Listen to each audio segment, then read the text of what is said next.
Bonjour à tous et bienvenue sur i24 News. Quel bonheur de partager ce moment en votre compagnie. Aujourd'hui, vous vous en doutez, nous allons parler de football. En ce moment, on joue la plus prestigieuse des compétitions européennes, la Ligue des Champions. Au programme, début des émotions, des surprises. On y va.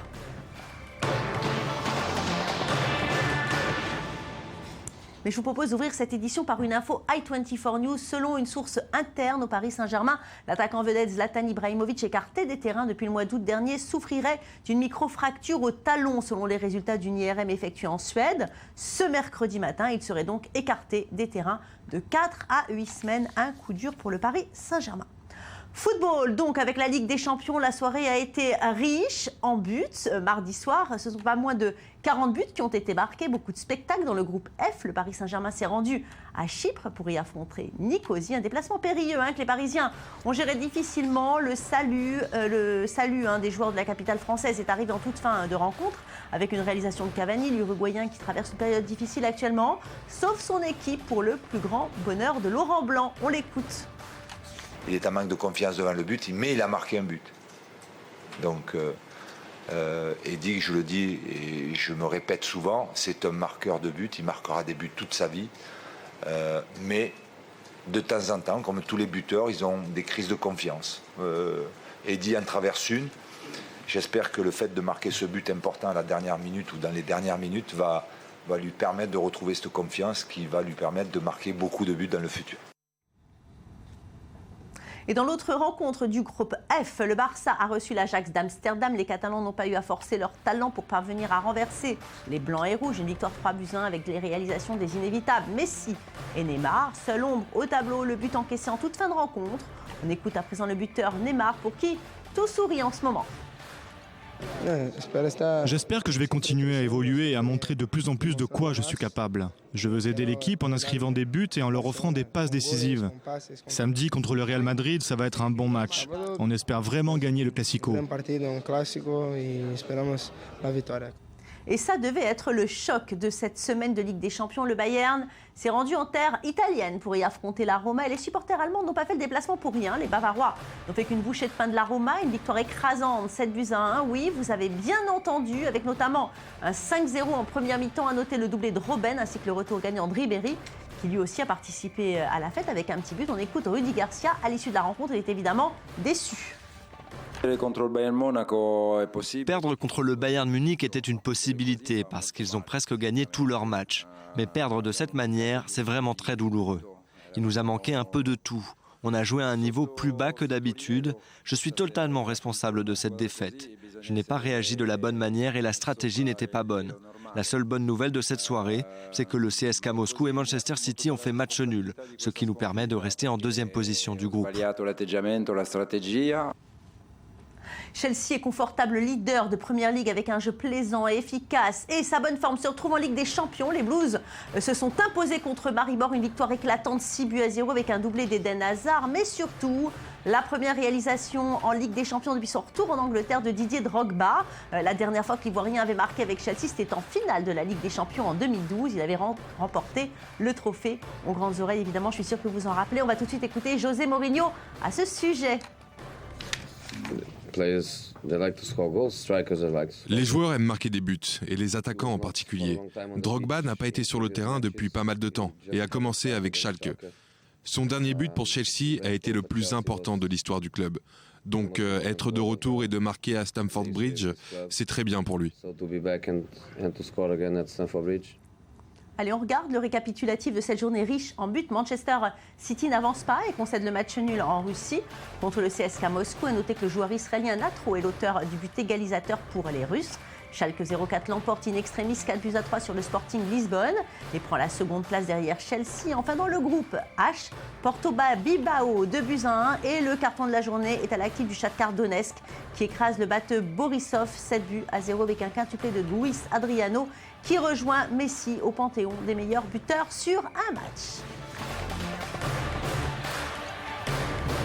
Et en parlant du Shakhtar Donetsk, vous allez découvrir des images impressionnantes. Le stade de Donetsk, en Ukraine, a été touché par un projectile explosif. Une petite fille qui passait en dessous l'a échappé de justesse. Regardez.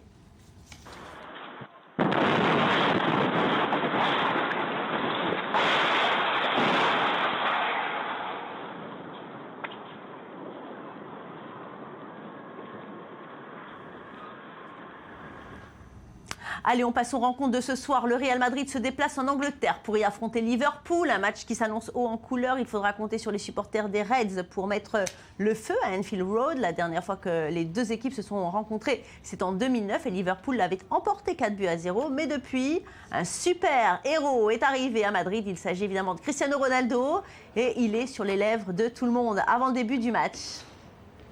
Cristiano est dans une période exceptionnelle. Il joue vraiment très bien. C'est probablement impossible de faire mieux. Il va rester concentré pour faire que ce moment unique continue le plus longtemps possible. Quand Cristiano Ronaldo a joué pour Manchester United, il avait déjà montré que c'était un joueur faisant partie de l'élite mondiale. Les exploits dont il a fait preuve avec Manchester United étaient vraiment très impressionnants. Mais je pense que son niveau s'est encore amélioré. Il est maintenant vraisemblablement le meilleur joueur du monde. Plus les années passent, plus il progresse. Avec tous ces buts qu'il a marqués, il atteint des nouveaux records et pousse le jeu à un niveau supérieur. Et l'autre club de Madrid qui joue également ce soir, les Colchoneros reçoivent Malmö dans la capitale espagnole. En forme en Liga, les hommes de Diego Simeone entendent bien continuer leur série en Ligue des Champions. Les finalistes de l'édition 2013 ont pris goût aux joutes européennes et ne rateront pour rien au monde la phase finale de la compétition. Mais d'abord, il faut passer par une rencontre contre les Suédois que tout le monde considère comme les petits poussés du groupe aux grandes dames de Diego Simeone. Je pense que personne dans notre équipe ne pense comme ça. Ceux qui ne s'y connaissent pas vraiment en foot ou qui n'ont pas regardé Malmö jouer très souvent pourraient penser que c'est une équipe accessible.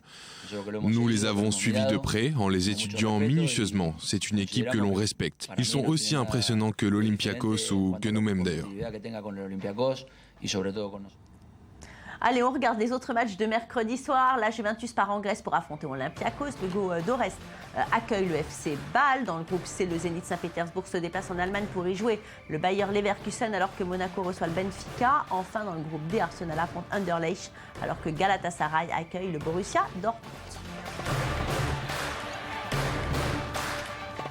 Et je vous propose aujourd'hui de découvrir le club de football de Sarknin, un club agité ces derniers jours par la polémique autour d'une promesse de don de 2 millions de dollars en provenance du Qatar. Une initiative rendue possible grâce à un ancien député arabe israélien soupçonné d'espionnage au profit du Hezbollah. Regardez le reportage de Mathias Sinbar. Bienvenue au stade Doha. Nous ne sommes pas au Qatar, mais bien en Israël, au nord du pays, enceinte de la Poel Bnei Sarknin, équipe de football judéo-arabe de Ligat Al, la Ligue 1 israélienne. Ce club a été fondé en 1991, le seul club de la minorité arabe à se maintenir au plus haut niveau. Mais aujourd'hui, en difficulté financière, les dirigeants du club ont fait appel au Qatar. À l'origine de l'initiative, Mazen Ghenaim, cet ancien président du club, affirme que le projet est purement d'ordre économique. À ma grande joie, l'émir du Qatar a répondu officiellement à notre demande. Il s'est engagé à verser 2 millions de dollars dans les caisses du club. Une partie a déjà été versée. Et je suis persuadé qu'il respectera ses engagements. Si le Qatar me propose de verser 8 millions de shekels et de sauver l'équipe, je serai fou de refuser.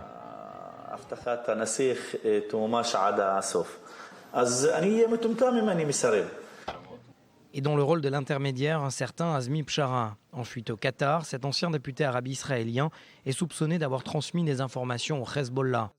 Khaled Kassoum était présent au Qatar avec Bshara. Il en parle librement.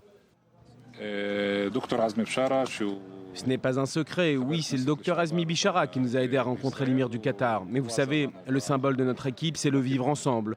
Ce n'est pas une simple équipe israélienne.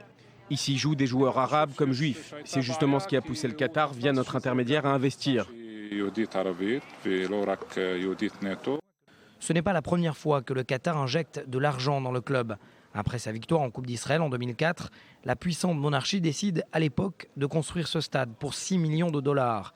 Mais la seule évocation du Qatar dans le football israélien surprend, d'autant que le club a créé la polémique en remerciant publiquement Azmi Bshara avant le coup d'envoi d'un match de Ligat Al. La fédération israélienne a depuis promis d'ouvrir un conseil disciplinaire à l'encontre du club. Oui,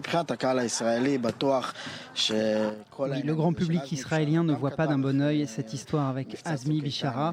Et puis il y a ce rôle du Qatar pendant l'opération Bordure Protectrice.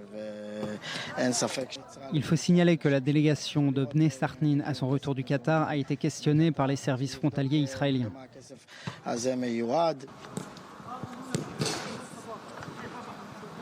En difficulté financière, le club de Bnei Sarnin tente d'équilibrer son budget en Ligata, la Ligue 1 israélienne. Et les dirigeants du club l'assurent, l'argent n'a pas de couleur politique, même en provenance du Qatar. Alors que l'épidémie qui prend de l'ampleur, le monde du football s'inquiète. Le virus Ebola touche sévèrement l'Afrique au moment où la Coupe d'Afrique des Nations se prépare. Le pays organisateur, le Maroc, évoque son possible désistement et les clubs européens craignent pour leurs joueurs. Et au-delà des professionnels, les fans pourraient être contaminés dans les stades. Lise Barenbaum revient sur la polémique. Faut-il annuler la Coupe d'Afrique des Nations 2015 ?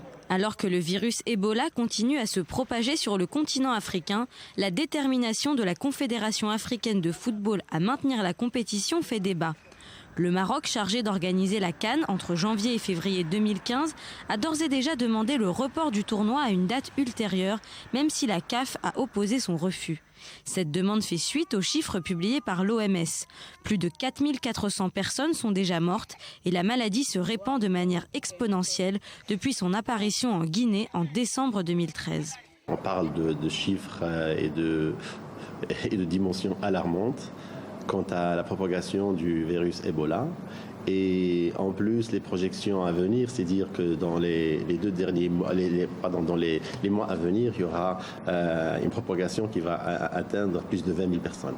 Pour l'actuel pays hôte, la situation serait plus dangereuse pour le public que pour les joueurs eux-mêmes. Parce que demain, on verra des supporters qui vont se déplacer pour justement encourager, pour être avec leurs équipes respectives. Et là, on parle d'un nombre qui est très important, c'est-à-dire aller vers les 100 000, 200, 300 000, c'est non plus.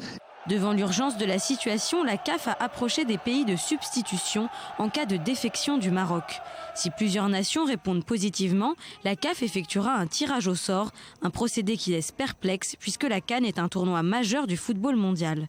Le Ghana, qui a déjà organisé les CAN 1963, 78 et 2008, serait plutôt enthousiaste à l'idée de prendre le relais. Mais pour le nouveau pays désigné, le défi logistique à relever en à peine 3 mois sera de taille. Ce genre d'exploit a déjà été réussi par l'Afrique du Sud lors de la précédente édition de la CAN retirée à la Libye. Mais la nation arc-en-ciel a cette fois décliné la proposition. Vous demandez maintenant, sommes-nous un plan B pour le Maroc ? Lorsque l'Australie est devenue un plan B pour l'Afrique du Sud, vous aviez été très en colère contre elle. Vous ne voulez pas de plan B en ce qui concerne votre droit à accueillir un événement sportif. En Europe, là où la majorité des meilleurs footballeurs africains évoluent en club, des réticences se font entendre. Après Jean-Michel Aulas, président de l'Olympique lyonnais, c'est Jürgen Klopp, l'entraîneur du Borussia Dortmund, qui a tiré la sonnette d'alarme. Le fait est que je m'interroge beaucoup à ce sujet. Si un pays africain a le sentiment que ce n'est pas sûr, eh bien pour moi c'est automatique. Il faut reporter la compétition. Il faut prendre ça au sérieux. On ne peut pas fermer les yeux et se dire que rien n'arrivera et qu'on maintient coûte que coûte la Coupe d'Afrique des Nations. Les clubs européens n'apprécient guère de laisser partir certains de leurs meilleurs éléments en cours de saison pour qu'ils participent à la CAN. Mais dans le cas d'un maintien de la compétition, les règlements de la FIFA sont très clairs. Les clubs devront laisser partir leurs footballeurs jouer dans leur sélection nationale. Et l'affaire Pistorius, c'est l'épilogue. L'ancien champion paralympique est condamné à 5 ans de prison ferme pour avoir tué sa petite amie Riva Steenkamp en février 2013, le jour de la Saint-Valentin. Pistorius a immédiatement été transféré vers une prison, même si l'intention d'homicide n'a pas été prouvée. C'est la gravité des faits qui a conduit à ce verdict. La juge a clairement rejeté les arguments de la défense sur la vulnérabilité de l'accusé et sur l'impossibilité d'emprisonner un homme amputé des 2 jambes. La famille de la victime se dit satisfaite de la sentence. Une page baseball maintenant avec l'ouverture des World Series. La finale de baseball aux États-Unis, San Francisco a bien lancé sa compétition en s'imposant largement en 7-1 contre les Kansas City Royals. Au Kauffman Stadium, les Giants, excellents en défense, ont été portés par une performance de leur lanceur titulaire Madison Bumgarner, qui s'affirme comme le meilleur pitcher de l'histoire lors des déplacements en play-off. Le 2e match aura lieu dès la nuit prochaine et ça sera toujours à Kansas City. puis on parle de boxe. À présent, le boxeur croate Vido Lončar est suspendu à vie pour avoir violemment frappé l'arbitre du combat qu'il a disputé lors des championnats d'Europe junior à Zagreb. L'arbitre souhaitait que Lončar stoppe le combat contre le Lituanien qui a déclenché la rage du boxeur. Les coups ont continué à pleuvoir. Même quand l'arbitre s'est effondré au sol, il a fallu traîner Lončar par les chevilles pour le sortir du ring par la force. Et bien voilà, c'est fini pour aujourd'hui. Merci à vous tous de nous avoir suivis. On se retrouve demain pour encore plus de sport. Merci de votre fidélité à nos programmes sportifs. Je sais que vous êtes de plus en plus nombreux à nous regarder. Un salut d'ailleurs tout particulier à nos amis africains. Tout de suite, c'est l'heure de l'info sur i24 News. Alors surtout, restez avec nous.